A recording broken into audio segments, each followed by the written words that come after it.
जहां लोग मां की ममता की मिसाल दिया करते हैं, वहीं रांची से एक ऐसी शर्मसार घटना सामने आ रही है जिसे सुनकर आपकी रूह कांप जाएगी। जी हाँ दोस्तों, एक मां ने अपनी ही 45 दिन की बच्ची को जला करके मार दिया। घटना क्या है सारा कुछ बताएंगे इस वीडियोस के अंदर, गुजारिश है वीडियोस के एंड तक बने रहें। रांची के थाना राही की एक घटना है जहां पर एक मां ने अपनी 45 दिन की बच्ची को जला करके मार दिया। रांची में रहने वाली सुनीता, जिसकी उम्र 34 साल है, जिसकी शादी भुवनेश्वर से हुई थी। शादी के चंद सालों बाद उनकी एक लड़की हुई थी। लड़की के पैदा होने पर भुवनेश्वर को अपनी वाइफ पर काफ़ी गुस्सा आया था और वो इस बात को लेकर के टेंशन में आ गया था कि अब हम अपनी बच्ची की कैसे शादी करेंगे। हम गरीब घर से हैं, हम किसको किस तरीके से पालेंगे, किस तरीके से हमको पढ़ाएंगे। उसके बाद में सबसे बड़ी जो बात आती है वो आएगी शादी हम किस तरीके से करेंगे, क्योंकि हम जितना कमाते हैं उतना ही खाते हैं। भुवनेश्वर सुनीता से हमेशा इस बात पर लड़ता था कि उनके लड़की पैदा क्यों हुई। ये तो आजकल क्या है कि लड़कियां पैदा होने के बाद में इंसान को बस एक ही चिंता रहती है कि हम इसकी किस तरीके से शादी करेंगे, क्योंकि शादी को लोग बागों ने इतना हार्ड बना दिया है कि इस वक्त गरीब इंसान शादी करने की सोचता है तो उसके 10 फितूर दिमाग के अंदर आते हैं। और आजकल दहेज के भूखे भेड़िए तो ऐसे ही खुले घूम रहे हैं। तो इसी बात को चिंता को लेकर भुवनेश्वर हमेशा एक चिंता में रहा करता था। उसके चंद सालों बाद सुनीता पर एक और आफत जब टूट पड़ी, जब सुनीता ने एक और लड़की को जन्म दिया। जब भुवनेश्वर को पता लगा कि उसके एक और लड़की हुई तो इसके बाद में भुवनेश्वर सुनीता पर आग बबूला हो गया और उसको बुरी बुरी गालियां देने लगा और उसको बहुत ही ज़्यादा तंग करने लगा। भुवनेश्वर ने अपनी दूसरी बच्ची जो कि बाद में पैदा हुई तो उसका भुवनेश्वर ने चेहरा भी नहीं देखा और भुवनेश्वर हमेशा अब उसे दूर रहा करता था।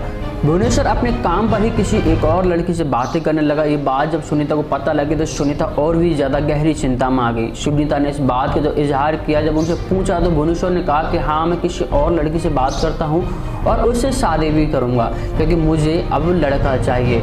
इस बात को लेकर सुनीता हमेशा रंजिश में रहा करती थी। उसके बाद में सुनीता ने एक प्लान बनाया और प्लान ये बनाया कि उसको जो दूसरी लड़की जो पैदा बनाएगा वो उसको क्यों ना ख़त्म कर दी जाए। एक दिन जब भुवनेश्वर सुबह अपने काम पर निकल गया और भुवनेश्वर की माँ जो कि बकरी चराने के लिए एक पास के ही एक खेत में निकल गई थी तो सुनीता ने एक प्लान बनाया और प्लान ये था कि सुनीता ने अपनी ही बच्ची को मारने का प्लान बनाया कि उसे क्यों ना अब मार दिया जाए और घर के पीछे ही बने हुए एक गड्ढे में ले जाकर उसे डाल देती है और उसके ऊपर एक बोरी का मोटा टाट भी लपेट देती है। उसके बाद में कुछ और भी जलाने के लिए जैसी लकड़ियाँ वगैरह उस पर डाल दी उस गड्ढे के अंदर और उस पर अपनी ही बच्ची को जो कि 45 दिन की हुई तो उसमें आग लगा देती है।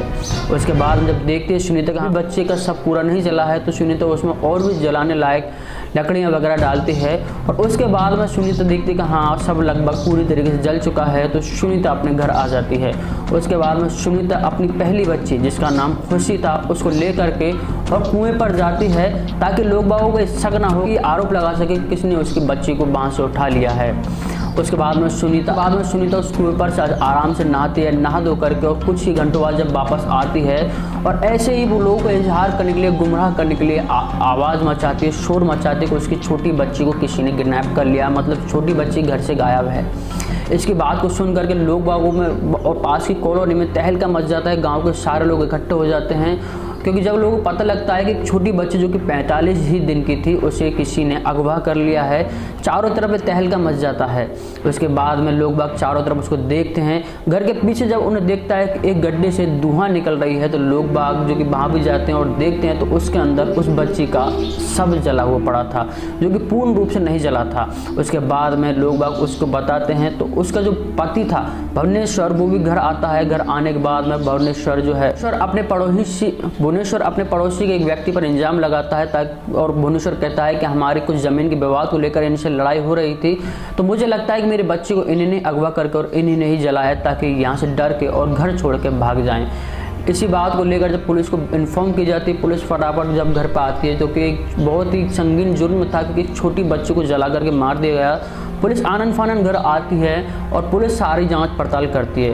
पुलिस हर इंसान से पूछताछ करती है, लेकिन जब पुलिस सुनीता से पूछताछ करती है तो सुनीता हर बार एक नया जवाब दे रही होती है और सुनीता घबरा रही होती है। तो इसमें पुलिस को और ज़्यादा शक हुआ।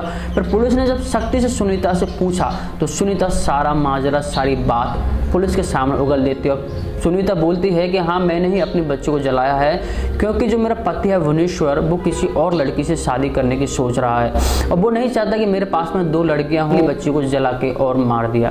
दोस्तों माँ के इस हैवानियत को लेकर आप किसे कसूरवार ठहराओगे, सुनीता को या उसके पति भुवनेश्वर को या दोनों को? हमें कमेंट करके ज़रूर बताएं और ऐसी अपडेट वीडियो पाने के लिए हमारे चैनल को जरूर सब्सक्राइब कर लें, ताकि हर दिन आपको अपडेट वीडियो क्राइम ब्रांच से जुड़ी हो और भी अपडेट वीडियो मिलती रहें। तो मिलते हैं एक ऐसी वीडियो में। Good bye, thank you.